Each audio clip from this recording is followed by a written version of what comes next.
Bienvenue dans la semaine dans le monde sur France 24. On fait le tour des unes de l'actualité internationale de la semaine avec nos éditorialistes. Avec à la une ce soir, on va revenir sur cette cérémonie militaire du 9 mai qui a célébré la victoire de la guerre patriotique contre les nazis de 1945. Cérémonie présidée par Vladimir Poutine qui a justifié son conflit en Ukraine en mettant en avant une menace absolument inacceptable, a-t-il dit. Ce même jour, Emmanuel Macron, qui a évoqué à Strasbourg pour la journée de l'Europe le soutien des démocraties européennes à l'Ukraine avec l'idée de la mise en place d'une communauté politique européenne. On va voir bien sûr aussi la guerre en Ukraine qui favorise une logique des blocs puisque la Finlande se déclare en faveur d'une adhésion à l'OTAN. La Suède devrait prendre le même chemin. Le président turc Erdogan a exprimé son hostilité à cette adhésion de la Finlande et de la Suède à l'OTAN. L'OTAN, déclarée en mort cérébrale, devient donc une sorte de recours face à la menace de Vladimir Poutine.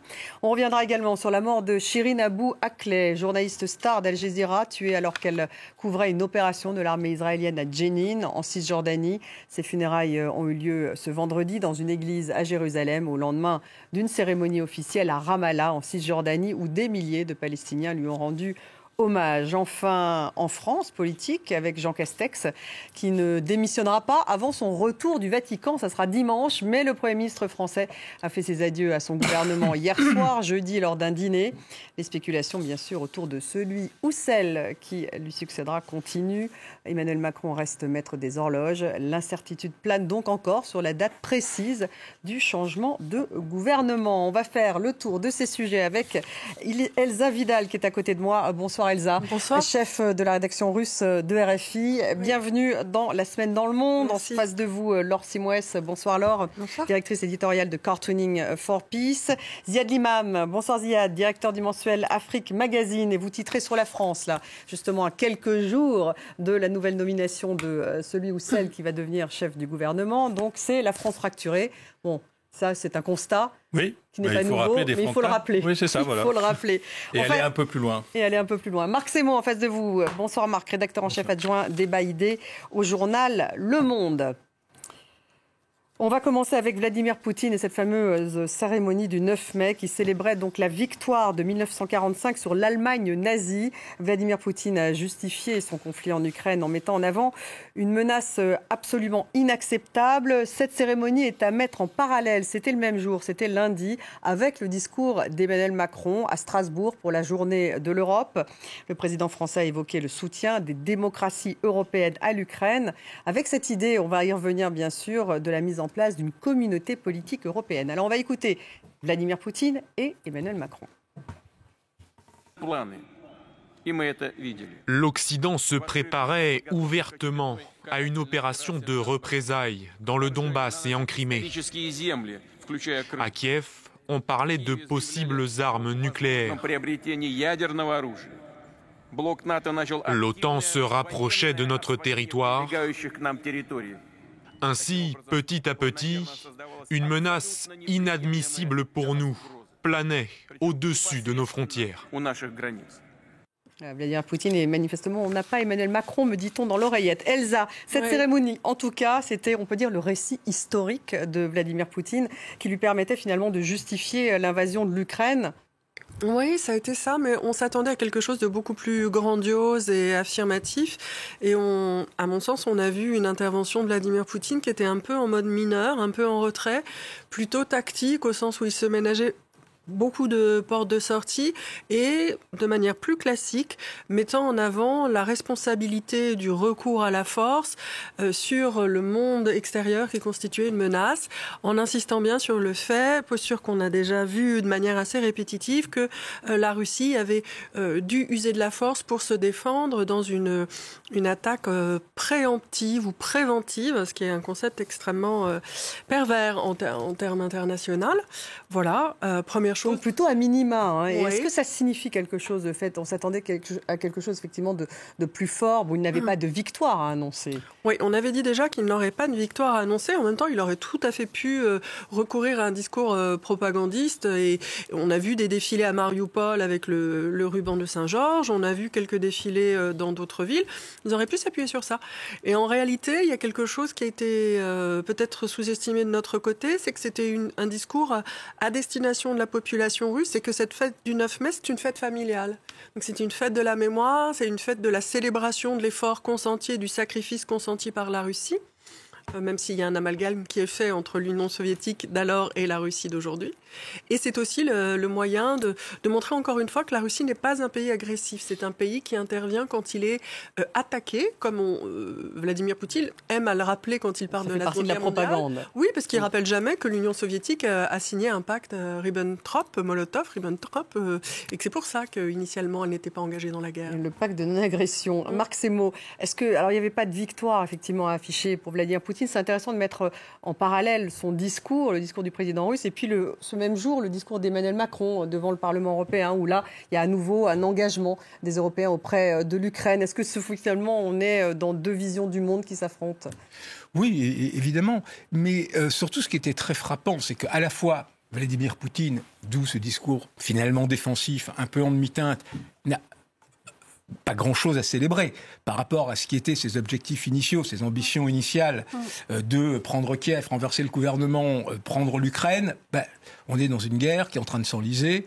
On peut, à part Mariupol, et encore, le contrôle n'est même pas total, la ville de Kherson, le port de Kherson, il n'y a pas beaucoup de gains territoriaux. La guerre est en train de durer. Selon tous les experts, un quart des forces qui ont été engagées en Ukraine par la Russie ont été mises hors de combat, ce qui est énorme. Et dans cette guerre d'attrition qui commence avec des bombardements systématiques, etc., il n'est pas dit que le temps joue en faveur de Vladimir Poutine. Et de l'autre côté, en effet, les Européens pouvaient clairement dire que leur soutien à l'Ukraine avait marché, que cette bataille pour la démocratie, ce soutien à une démocratie agressée avait fonctionné. Mais il y a aussi beaucoup d'ambiguïté. Parce que, vous en parliez tout à l'heure, le terme de communauté politique, cette espèce de... Et on va y revenir. Voilà, on va y revenir. Et quelque chose qui est extrêmement flou et projet qui, d'Emmanuel Macron, pour le moins, risque, déjà les Ukrainiens le disent, eux, ils ne veulent pas d'un substitut d'Europe, ils ne veulent pas d'un antichambre. Il y a une très belle phrase de Zelensky qui dit « On nous invite à table, mais on ne nous donne pas de chaise ». C'est-à-dire on salue à la fois l'Ukraine comme comme pays de l'Europe, mais pour beaucoup de raisons, y compris de raisons qui sont en partie parfois tout à fait audibles et sérieuses, on ne veut pas pour le moment donner, la France, et en ça elle est d'ailleurs assez isolée au sein des 27, donner un statut véritable de pays candidat à l'Ukraine. Oui, Ziad, c'est vrai que cette communauté politique, c'est une vieille idée. D'ailleurs, elle date, je crois, de François Mitterrand. Elle a été reprise par Enrico Letta. Donc, élargir une Union européenne, mais sur des critères différents, avoir une Europe finalement à plusieurs vitesses. Alors, c'est vrai que les Ukrainiens n'y sont pas favorables. Peut-être que d'autres pays y seraient plus favorables, des pays de l'Est. Non, mais parce que quand on est en guerre ou quand on est en conflit, l'Europe prend cette tonalité politique. Je parle de l'Europe institutionnelle existante, qu'elle n'a pas réellement. L'Europe est avant tout une organisation économique. Et donc, les pays qui prétendent entrer à l'Europe, il faut toute une liste. Les Turcs pourraient vous en parler en long, en large et en travers. Ça fait 25 ans qu'ils font la liste. Et d'autres... Donc, quand Macron dit l'Ukraine, c'est dans 20 ans, c'est que économiquement, l'Ukraine, c'est dans 20 ans. Donc, on cherche, et puis on a un problème, c'est qu'on a fait l'élargissement à l'Est, que cet élargissement est très complexe, que ces économies des pays de l'Est ne sont toujours pas compétitives, qu'elles sont toujours un petit peu corrompues, que c'est des pays encore fragiles. Et qu'il y en a beaucoup qui veulent frapper à la porte de l'Europe. C'est très impopulaire au niveau des historiques européens, cet élargissement sans fin. Donc le débat européen n'est pas complètement anodin dans cette histoire. Et donc d'inventer un concept, certes, comme tu dis, ambigu, qui consisterait à avoir une espèce de maison politique commune qui affirmerait des valeurs politiques, c'est un pis-aller, mais qui envoie quand même un message. Un trait de génie, dit l'hebdomadaire allemand, d'ailleurs, le Spiegel. Oui, trait de génie, Elsa. Donc, ce sont les seuls à le penser, les Allemands. Pour faire de l'histoire... Je la laisse réagir, Elsa. Non, je trouve ça effectivement étonnant parce que on se dit qu'il existe déjà tellement de mécanismes, tellement de statuts qui sont déjà élaborés pour rapprocher progressivement les États de l'État recherché de membres à part entière, que cette nouvelle dimension qui ressurgit un peu comme tirée d'un chapeau sans qu'on sache très bien comment elle va s'articuler avec les autres statuts donne surtout à entendre qu'il s'agit d'un moyen de patienter. Et ce qui est intéressant, c'est de comprendre pourquoi ça avait raté au moment où Mitterrand l'avait lancé. À l'époque, d'ailleurs, Helmut Kohl, au tout début... C'était 1991, c'est ça, au moment de la chute de l'Union soviétique. C'était en 90, c'était juste après la chute du mur. Et au moment... Donc, Helmut Kohl, au début, était très pour. Il y a même eu une grande réunion à Prague, qui était la première réunion de cette Confédération démocratique européenne, avec Václav Havel. Et ça a raté, parce qu'à la fois, la France voulait mettre la Russie dedans, voulait en même temps marquer une distance de plus en plus forte avec les États-Unis, mais surtout ça a raté parce que les pays concernés, exactement avec les mêmes mots que l'Ukraine aujourd'hui, disaient on ne veut pas d'une Europe de deuxième division et surtout la vraie question était celle des garanties de sécurité et que tous ces pays voulaient l'OTAN, avant tout l'OTAN, donc le lien avec les États-Unis, et voulaient être pleinement un jour membre de l'Union européenne. Et c'est mot pour mot, à la fois ce que dit l'Ukraine aujourd'hui, ce que disent aussi les Moldaves et les Géorgiens, et en même temps les pays des Balkans que l'on mettrait, qui ne sont pas encore membres, que l'on mettrait dans cette espèce de deuxième cercle de l'Europe, hurlent parce qu'eux avaient commencé les négociations, il y a déjà un certain nombre d'années pour l'Albanie, la Serbie et autres, mais sur la base de un jour vous serez membre de l'Europe. Ziad. Il faudrait décoincer tous les problèmes. C'est vrai que si on prend tout ensemble, ça devient ingérable. Il y a quand même au fond... En même temps, il y a cette volonté de mettre la règle... Il y a quand même une discussion que, pour le moment, est pas réellement posée, qui sont les exigences sécuritaires russes, vraies ou fausses, mais qui sont là pour durer et qui sont posées sur la table et qui sont violentes, qui provoquent une guerre en Ukraine.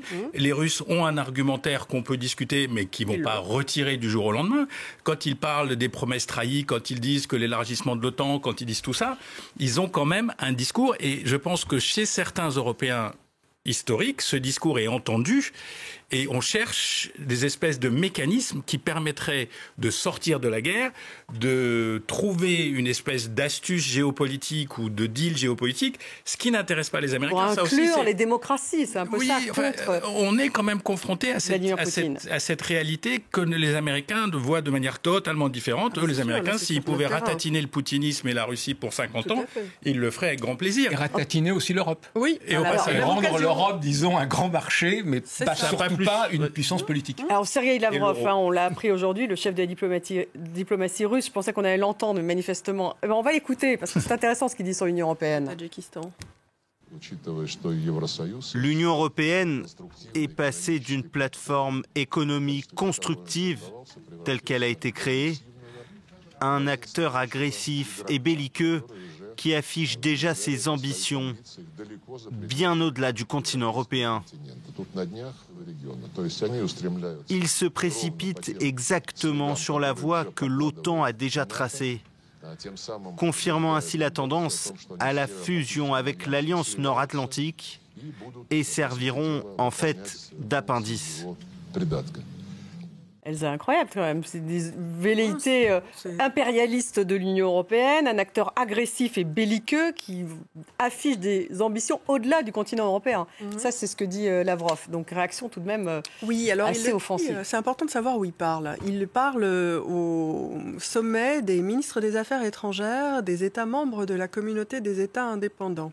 C'est-à-dire ce que la Russie a tendance à considérer comme son précaré et une alliance qui s'est elle-même fissurée. Donc en matière d'alliance qui se fissure, il est expert. La question qui se pose effectivement, c'est de savoir... Et il a raison de tenter le coup. Si l'Europe est en capacité de faire entendre sa voix sur une solution à cette guerre, ou pour proposer une solution à cette guerre, qui ne soit pas exactement le chemin que tracent les États-Unis. Et effectivement, l'exécutif américain nous a parlé les dernières semaines de nécessité d'affaiblir la Russie. Au début de regime change, c'était pas possible de conclure une paix si Vladimir Poutine restait au pouvoir. On voit en tout cas que la France n'est pas sur cette ligne-là, que que, bon, pour l'Allemagne, ça reste un peu flou parce que ça tangue, mais ils ne sont pas non plus sur cette ligne-là. Ils bougent dans un sens plus radical. Voilà, ils essayent aussi de nous diviser et de nous envoyer des signaux. C'est normal, c'est à nous de faire émerger une proposition, mais la France, l'Europe belliqueuse, bon, non. En même temps, on va arrêter de perdre de vue ce qui s'est passé. On peut parler sur le temps très long de l'élargissement de l'OTAN, mais si on parle de cette guerre, il y a un agresseur qui est très clair à désigner. Très vite, Marc. Oui, alors très vite, il y a simplement ce mot, nous soutenons l'Ukraine jusqu'à la victoire, mais qu'est-ce que la victoire? De fait, la grande ambiguïté est là, parce qu'entre Washington et Londres d'un côté, Varsovie, les pays baltes du même côté, et Paris, Berlin, voire Rome, la notion de victoire n'est absolument pas la même. Laure, les dessinateurs, en espérant que les dessins, parce que nous avons des petits problèmes techniques ce soir, vont pouvoir apparaître. On espère de tout cœur. En tout cas, ce qui a vraiment retenu l'attention des dessinateurs, c'est quand même le 9 mai à Moscou. Et puis, autant vous dire que on n'est plus rassuré après le 9 mai qu'avant le 9 mai. Jusqu'au 9 mai, il y avait quand même, on a eu un peu chaud. Donc on va commencer par, j'espère, un premier dessin du dessinateur algérien Dilem. Vous le voyez, défilé militaire à Moscou. Bravo pour le camouflage. Un défilé quand même pour camoufler le camoufler, si vous me permettez le jeu de mots, même si le sang des victimes, évidemment, continue à couler. On a un deuxième dessin du dessinateur français Pac-Man, qui montre justement cet ours russe qui fait un petit peu moins le fier et qui est un petit peu amoché. Alors Pac-Man avec toujours cette patte graphique très très singulière. L'ours est encore là, mais enfin en piteux état. Et puis on a sur la stratégie de Poutine, tout le monde se demande qu'est-ce que Poutine a dans la tête, etc. Le dessinateur français Gillot s'aventure dans une forme d'explication psychanalytique, ma foi, assez crédible. Il convoque l'enfance. Alors on voit le petit Poutine qui dit mon rêve, dominer le monde et tout faire péter. Et puis on a son père, qu'on imagine son père ou quelqu'un d'autre qui lui dit c'est très positif d'avoir des rêves, Vladimirovitch. Donc peut-être que en fait la stratégie de Poutine c'est ni plus ni moins que de la pure folie. Et puis pour terminer, pendant ce temps-là, le 9 mai à Strasbourg, qu'est-ce qui se passait? Le même jour, Macron qui travaillait tant bien que mal, donc déjà à la cohésion de l'Europe, voire au renforcement, mais vous voyez qu'il est tout seul quand même, juché sur la graffeuse. Un dessin de Kishka qui nous vient d'Israël. La Finlande, en tout cas, se dit favorable, on le disait, à une adhésion sans délai à l'OTAN. La Suède devrait prendre le même chemin. Le porte-parole du Kremlin, Peskov, a lui indiqué que l'adhésion de la Finlande serait assurément une menace pour la Russie. Si elle se concrétise, a-t-il dit, la Russie sera obligée de prendre des mesures réciproques, militaro-techniques. Un rapport officiel, en tout cas, a été publié à Stockholm ce vendredi. Il affirme que l'adhésion de la Suède à l'OTAN réduirait le risque de conflit en Europe du Nord. On va écouter le ministre suédois de la Défense. Nous venons de publier et de remettre un rapport et mon parti prendra sa décision ce dimanche. Après cela, on pourra discuter de ce que nous ferons ou pas au sein de l'OTAN, si jamais nous décidons de candidater, ce qui n'est pas encore le cas. Ce rapport porte sur la situation sécuritaire, la guerre russe en Ukraine, les menaces vis-à-vis de l'Europe et les conséquences du renforcement de nos capacités militaires et de nos accords et coopérations avec les autres pays. Marc, la neutralité, c'est fini. Neutralité finlandaise, neutralité suédoise, franchement, qui étaient des symboles de ces pays, c'est terminé. C'est ça déjà le plus grand échec de Poutine. Il voulait empêcher l'élargissement de l'OTAN. Il aura un pays de plus de l'OTAN à ses frontières avec la Finlande et la Suède. Alors ensuite, ce qu'il faut voir, c'est que la notion de neutralité, l'histoire de ces deux pays est très différente. Et la Finlande est la plus pressée, la plus chaude pour entrer dans l'OTAN. La Finlande a une histoire compliquée avec la Russie. C'était jadis une province russe qui est devenue indépendante, qui a fait 2 guerres contre la Russie, dont une en 1939 où... Alors, ils l'ont perdu, mais ils ont quand même éreinté l'armée rouge au début. Donc, ils ont gardé une conscience très forte de ça. Et aujourd'hui, la Finlande, c'est un pays où il y a une réserve mobilisable, même s'il n'y a que 20 000 soldats, 12 000 soldats professionnels, de plus de 800 000 hommes, plus que l'Allemagne. C'est-à-dire, la Finlande est un pays qui est armé, qui sait faire la guerre, qui a perdu 2 fois contre la Russie, mais de façon héroïque et en infligeant de lourdes pertes à la Russie, ce qui a permis la finlandisation, ce statut un peu spécial après 1945, parce que les Russes ont toujours eu le plus grand respect de ce point de vue-là pour les Finlandais, alors que la Suède, c'est une longue histoire de neutralité, 200 ans sans guerre, qui ont fait de la Suède une espèce de grande Suisse. En même temps, comme la Suisse d'ailleurs, c'est un pays qui est très armé, qui a une défense, donc qui est parfaitement consciente des enjeux et des risques aujourd'hui au nord, mais qui est quand même plus hésitant que n'est la Finlande, qui elle veut vraiment très vite rentrer dans l'OTAN. Dire les deux ont passé un accord de défense avec la Grande-Bretagne déjà, qui leur donne une sécurité et une couverture dans toute cette phase intermédiaire avant que l'adhésion ne devienne effective. Alors Ziad, pour effectivement une alliance, l'OTAN déclarée en mort cérébrale par Emmanuel Macron il n'y a pas si longtemps, il devient un recours, y compris donc pour ces pays dont effectivement Marc vient d'expliquer à quel point la neutralité faisait partie de leur identité pratiquement. Ouais, c'est vrai que la neutralité faisait partie de leur identité. Après, il y avait une espèce de situation de facto aussi qui, même si c'était pas dans le club, on s'imagine qu'une agression russe en Finlande ou en Suède aurait généré peut-être pas le déclenchement de la Troisième Guerre mondiale, mais je pense quand même qu'il y avait quand même un statut... Oui, mais pas suffisant. 76% de la population finlandaise oui, mais ça, c'est l'effet Poutine, Ukraine, etc. Après, j'ai cru comprendre que la Turquie allait s'opposer ou voulait s'opposer à l'entrée de ces deux pays. On va l'écouter, Erdogan. Eh bien, très bien. Donc...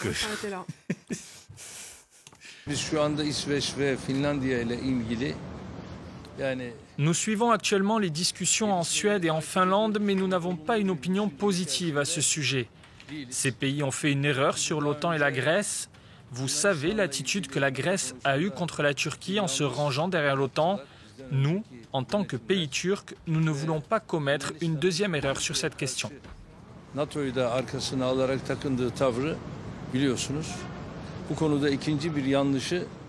y a de la Turquie qui appartient à l'OTAN. Oui, mais c'est les ambiguïtés. C'est-à-dire que on voit bien que tous ces processus d'élargissement révèlent les ambiguïtés des uns et des autres, un par rapport à la Russie, un par rapport à leurs propres relations entre eux.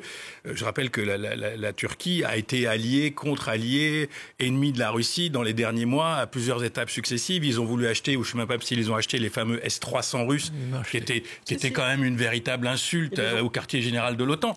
Donc il y a une approche turque qui est particulière, qui est une espèce de trouver... Monter les enchères, y trouver un salut. Il a des élections compliquées dans un an, il cherche en soi. Et je pense que, encore une fois, ces discussions sur l'OTAN vont rouvrir le débat légitime ou illégitime de quel deal avec la Russie. C'est-à-dire, si l'idée c'est de construire une espèce d'énorme forteresse qui n'ouvre aucune porte à la Russie, quelle qu'elle soit, celle de Poutine ou celle d'après, s'il y en a une après, et si tout se ferme, il y a des gens qui pensent que c'est une direction beaucoup plus dangereuse que de maintenir des canaux de discussion dont on a besoin pour ne pas tomber dans ce qu'on disait au début de l'émission, c'est-à-dire une espèce de guerre americana et de Pax Americana, et que peut-être il y a un rôle eurocentré différent. Elsa. Je ne suis pas sûr que ça soit possible.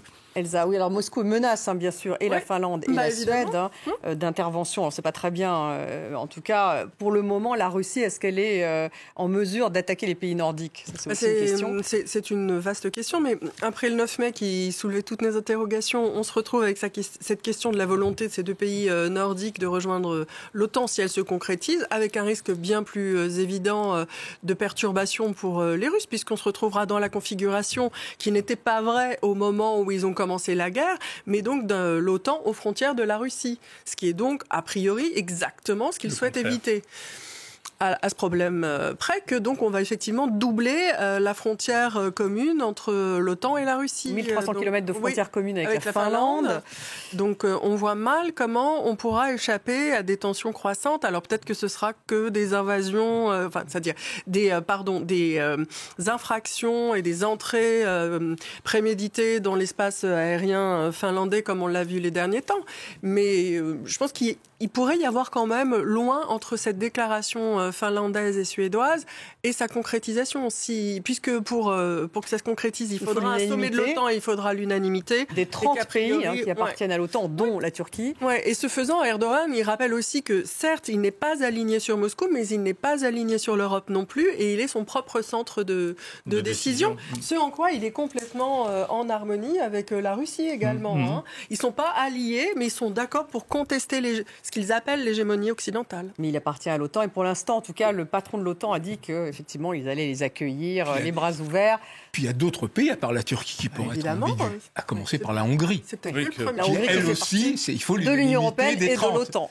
Voilà, donc il y a un certain nombre d'autres pays, donc ça, effectivement, ça risque d'être long, d'où l'importance de cet accord passé avec le Royaume-Uni, qui déjà donne... Accord de défense, donc avec Boris Johnson, voilà, de la Suède et la Finlande. Les Anglais, ils ont retrouvé un rôle historique, l'avant-garde de l'Amérique, le drapeau flottant, on va sauver le monde, ils sont incroyables. Disons que dans cette crise, ils ont montré de l'initiative et... un peu... Il faut oublier ses parties, en tout cas, voilà. Boris Johnson. Alors, les dessinateurs.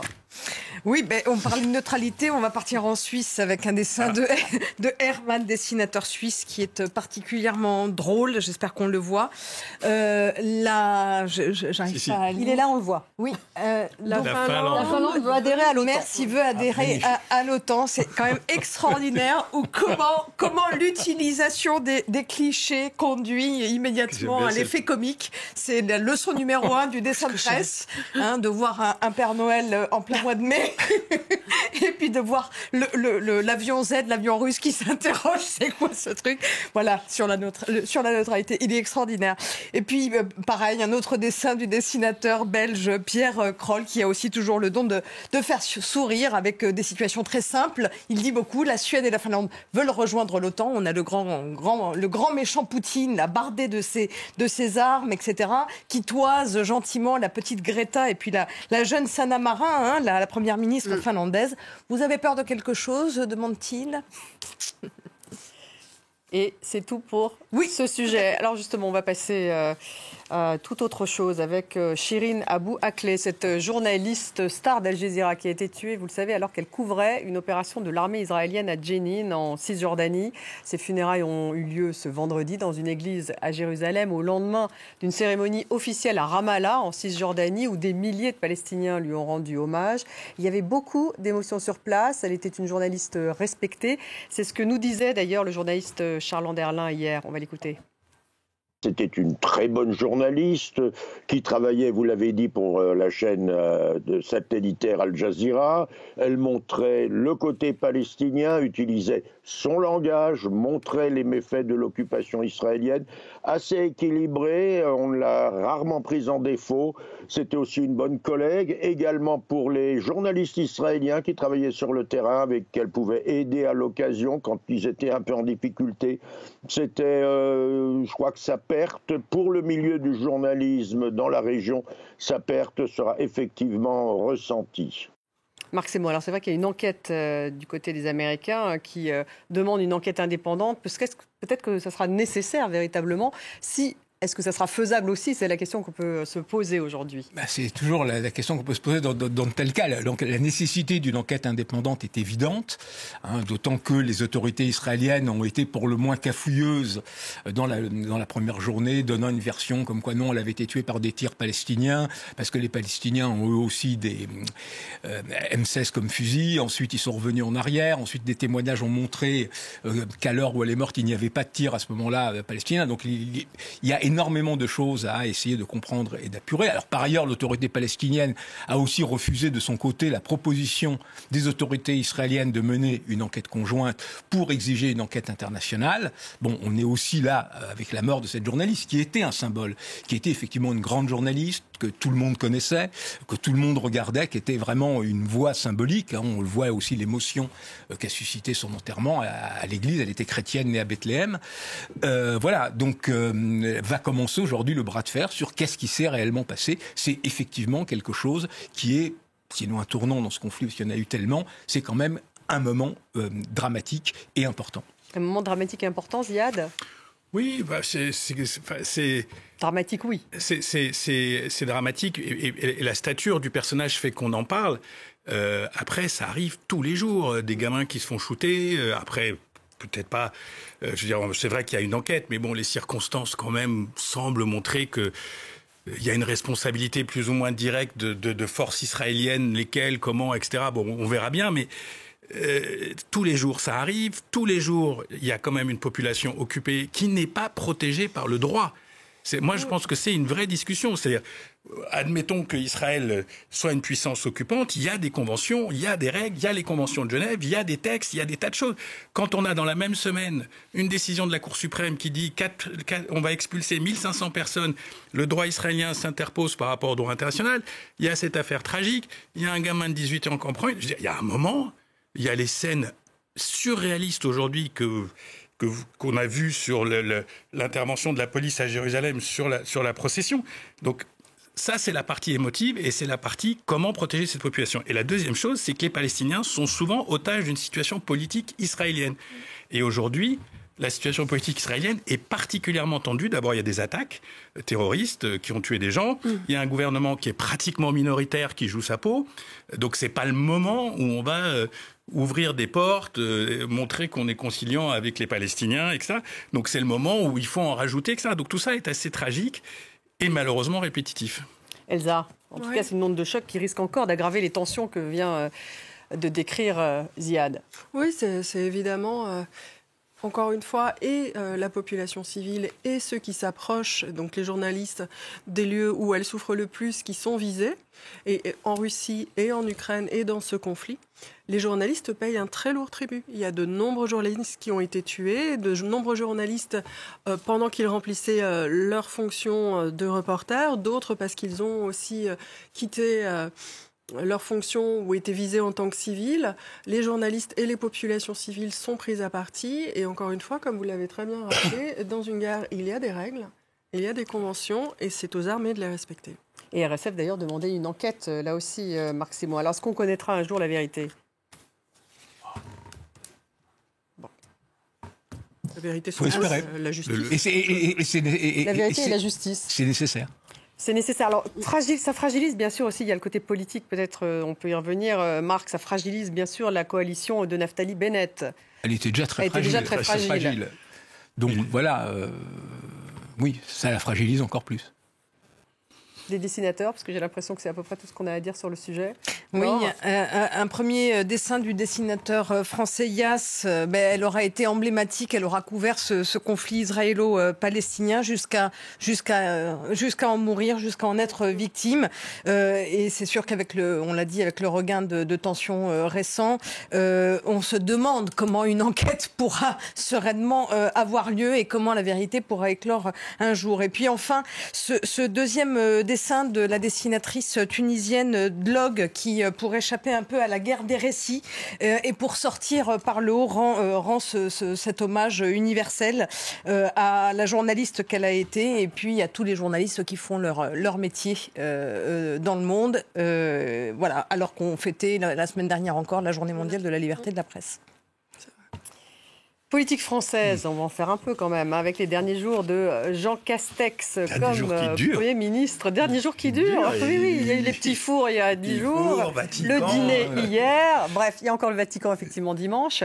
Et donc il a organisé un dîner d'adieu avec l'ensemble de son gouvernement. C'était jeudi, hier soir.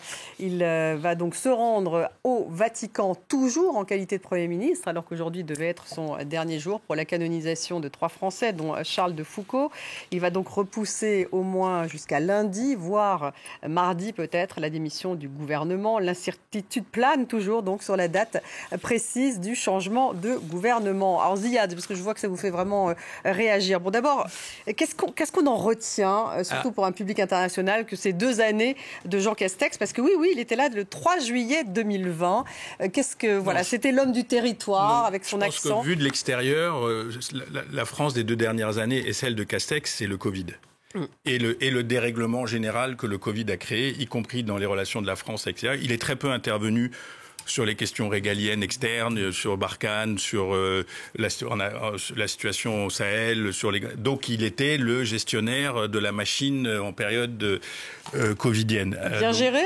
Oh non, voilà, on va ouvrir le débat à 45-6 sur le Covid ou pas.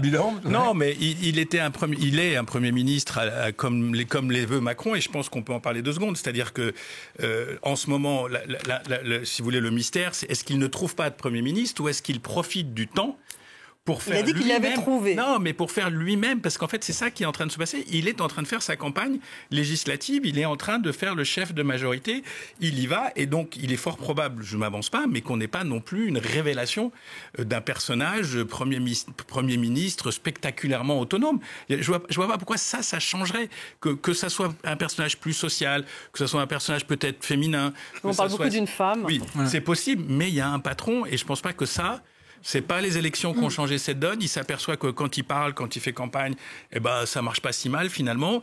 Que voilà, donc il est dans son rôle et je pense qu'il va pas renoncer à ce rôle-là et que s'il peut emmener sa majorité et se prévaloir d'une élection qui a l'air de se dessiner, d'une victoire aux élections qui a l'air de se dessiner. Pourquoi pas ? Il reste maître des horloges, en tout cas, Elsa. Oui, alors dans les noms qui ont circulé, beaucoup de femmes, Marisol Touraine, la directrice générale de l'UNESCO, Audrey Azoulay, Anne de Bézère, donc une haute fonctionnaire, Nicole Notat aussi, ça fait partie des noms, Elisabeth Borne, la ministre. Alors plutôt une femme, ça serait quand même, on se dit qu'il y a une grande chance que ça soit une femme cette fois, mais ça veut dire qu'il va plutôt flatter, c'est un électorat de gauche, donc une femme qui soit sociale, en même temps écolo, enfin, pas facile quand même. Pour nous, j'avoue qu'à la rédaction en langue russe, étant donné le poids de la guerre sur notre actualité, la question qui se pose, c'est quel va être le résultat des législatives et sur cette base-là, comment appréhender la politique étrangère de la France ? Quelle va être la voie prônée par la France vis-à-vis de la guerre menée par la Russie en Ukraine ? Et on a du mal à concevoir un consensus. Pour le moment, si il y avait effectivement aux législatives des forces de gauche plus présentes. Jean-Luc Mélenchon, par exemple, Premier ministre, enfin en tout cas c'est ce qu'il souhaite, mais enfin... Ce qu'il rêve. Ce dont il rêve, en tout cas... Je vous ferai remarquer que Jean-Luc Mélenchon a dit que globalement sur la Russie et la guerre en Ukraine, sa position était la même que celle d'Emmanuel Macron. Il a dit ça. Il a dit ça. Donc il a changé. C'est une nouveauté. Voilà. Non, mais y compris dans le fait justement de ce qui est d'ailleurs une des raisons pour lesquelles les positions d'Emmanuel Macron font un peu grincer les dents dans une partie des Européens et des alliés de l'Alliance Atlantique, c'est-à-dire c'est celle de les mots qu'il employait à Strasbourg. Il ne faut pas humilier la Russie. Et donc là-dessus, c'est plus ou moins ce que pense Jean-Luc Mélenchon, et c'est toute l'ambiguïté de la position française aux yeux de certains, c'est-à-dire cette idée qu'il faut permettre à Poutine de ne pas perdre la face, donc arriver le plus vite possible à un cessez-le-feu. Enfin voilà, donc c'est une position qui est nettement différente de celle, par exemple, des Américains, des Britanniques, etc. C'est ça qui rend sceptique votre rédaction. Non, pas sceptique, mais vraiment en attente de connaître la composition de l'Assemblée nationale en France pour voir comment la politique étrangère va pouvoir se déterminer, se mener et quelle orientation elle va prendre. Parce que la question, s'il y a aussi donc on est dans l'attente en fait. C'est un énième jalon. Parce que la nomination du futur Premier ministre la semaine prochaine, ou de la future, effectivement, après il y aura les élections législatives et là, donc on verra quelle sera la donne. Comme le disait le canard enchaîné avec beaucoup d'humour, Macron ne va pouvoir dépasser qu'une seule tête, la sienne. Donc c'est en ça que Castex était un Premier ministre comme il le rêvait, c'est-à-dire le technicien efficace, à la différence d'un Édouard Philippe qui pouvait être suspecté d'avoir des ambitions politiques. Il est probable que le prochain Premier ministre, ou surtout la prochaine Première ministre, ait de ce point de vue-là le même profil. Ce qui est intéressant, c'est les autres, c'est-à-dire les affaires étrangères, c'est un poste important en France. Est-ce que Le Drian reste, est-ce qu'il reste pas ? Il a une pensée, etc. La politique étrangère se fait à l'Élysée. Oui, mais toujours plus. Le personnage, ça joue le ministère de la Justice, ça joue l'écologie, ça joue les questions féminines, ça joue en ce moment. Donc c'est là, ça. On est dans le casting. Oui, mais je pense que c'est important et que les élections législatives ont montré que si jamais elles pouvaient, parce que franchement, je pense qu'il y aura, sauf coup d'adrénaline phénoménal qui changerait les règles du jeu, je pense qu'il y aura une majorité, je ne sais plus comment on les appelle, LREM, Renaissance. Renaissance, bref, oui. Non, je pense qu'il y aura une majorité LREM. Donc la question, c'est qui sera battu, qui ne sera pas battu, qui sera porté, qui ne sera pas porté. Je vous rappelle que Bayrou, sa carrière ministérielle avait duré 55 jours et qu'il a été balayé par une problématique judiciaire. Donc tout ça, ça peut bouger sur les gens. Mais je ne pense pas qu'il y ait un changement majeur de la politique française, sauf, encore une fois, spectaculaire retournement politique, circonscription par circonscription, qui amènerait une majorité ou une chambre introuvable, ce qui est possible. En tout cas, la nouvelle Union populaire écologique et sociale, donc cette union de la gauche, manifestement, dans les tout derniers sondages, elle pourrait avoir tout de même une force importante à l'Assemblée. Donc ça changerait un petit peu la donne. Si elle n'a pas la majorité, ça ne change rien. Tant que tu n'as pas la majorité, ça ne change pas grand-chose.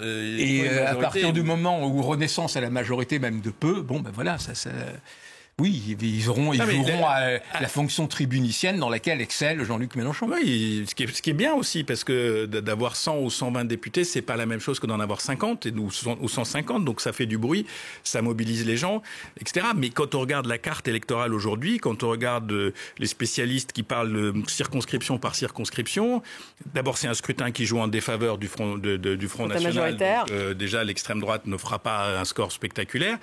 Et puis l'union de la gauche, elle est unie jusqu'à un certain point. Hein. Tous les jours, ça se met des baffes. C'est quand même assez rock'n'roll. C'est pas si simple que ça. Tous les jours, moi, je reçois des mails de comment on appelle ça, les investitures contestées. Pourquoi lui et pourquoi pas moi et pourquoi pas celui-là. Donc ils ont quand même un processus. Dans la période, ils sont au début du processus. Et je pense que tout le rôle si Jean-Luc Mélenchon avait un rôle historique, ça serait de sortir de la position tribunicienne pour passer dans la position constructive, c'est-à-dire construire sur la durée une vraie alternance de gauche, mais qui soit une alternance de gauche acceptée par tout le monde à gauche, et pas uniquement le mélenchonisme tel qu'il est aujourd'hui. Alors là, il ne se présente plus. Jean-Luc Mélenchon, en tout cas, il ne se présente pas à ces élections législatives. Est-ce que derrière, effectivement, il aura ce projet de faire une sorte de nouveau parti, Elsa? En tout cas, comme citoyenne française, j'ai vraiment l'impression qu'il se met en disponibilité pour investir le rôle s'il lui était proposé. Mais c'est un risque, chef de la majorité sans être élu, quand même. Et puis il y a tout de même ces différences sur l'Europe, Marc Semo, puisqu'on parlait justement de... Sur l'Europe, en revanche, on a beaucoup parlé, évoqué ce droit de désobéissance en fait à l'Union européenne. Le droit de désobéissance, c'est exactement ce que font les Hongrois et les Polonais. Appelons un chat un chat. C'est ce qu'affiche effectivement Jean-Luc Mélenchon et donc son parti. Et d'ailleurs, on a l'impression qu'Emmanuel Macron a un peu répondu à cela, en parlant de revoir les traités, par exemple, justement, de faire en sorte qu'il y ait peut-être de revoir les règles, de l'unanimité. Il répondait un peu à ça, mais il répondait surtout à cette nécessité, à partir du moment où l'Europe probablement s'élargira, d'avoir une Europe qui puisse néanmoins fonctionner, d'où l'importance qu'il a eue à propos de cette réforme, l'insistante sur la fin du veto et la fin de l'unanimité, y compris sur ce qui est le fiscal et la politique étrangère. Ça serait une révolution, effectivement. Révolution. Laure, pour terminer. 3 dessins pour terminer, dont un premier dessin du dessinateur français Millon, qui a un penchant pour les scènes domestiques. On voit Macron qui revient et puis Brigitte Macron un peu affalée sur le sofa qui dit « Chérie, je suis rentrée, t'as trouvé un Premier ministre ?» lui demande-t-elle. Et lui qui vient, il arrive de faire des courses de Strasbourg, de Berlin, il dit « Oh purée, j'ai encore oublié ». C'est un peu ce que disait Ziad tout à l'heure dans le côté « Moi je suis occupée » et puis le reste. Deuxième dessin de Soulcier, dessinateur français qui ont parlé justement du maître des horloges. Et bien le voici, le choix donc dur, n'est pas facile, on dirait. Un poste de Premier ministre à celui qui m'aidera. Il faut dire que quand même, il faut constater que les candidats ne se pressent pas forcément tous au portillon. Oui, ça fait pas rêver comme poste. Et puis pour terminer, un petit pas de côté, un dessin de Lacerpe, dessinateur français. La bonne nouvelle, c'est qu'évidemment Castex pourra enfin profiter de vacances bien méritées. On ne sait pas s'il aura marqué l'histoire, mais en tout cas, il pourra aller à la plage. Ancien Premier ministre de la France, ça en jette un max. Si avec ça, j'emballe pas les gonzesses. Et puis on a ces 2 jeunes filles qui se disent c'est qui ce relou qui le reconnaissent même pas. Merci Laure Simoès, directrice éditoriale de Cartooning for Peace. Merci Elsa. Merci. Elsa Vidal, chef de la rédaction russe de RFI. Merci Marc Semo, rédacteur en chef adjoint débat et idées au journal Le Monde. Et merci à Ziad Limam, directeur du mensuel Afrique Magazine. Je le remonte, c'est cette semaine. Et ce titre sur la France, Emmanuel Macron et la France fracturée. Merci à vous tous de nous avoir suivis. Vous pouvez retrouver l'émission sur les réseaux sociaux. Et puis il y a aussi le podcast de l'émission que vous pouvez retrouver sur Deezer, sur Spotify, Apple. Restez avec nous.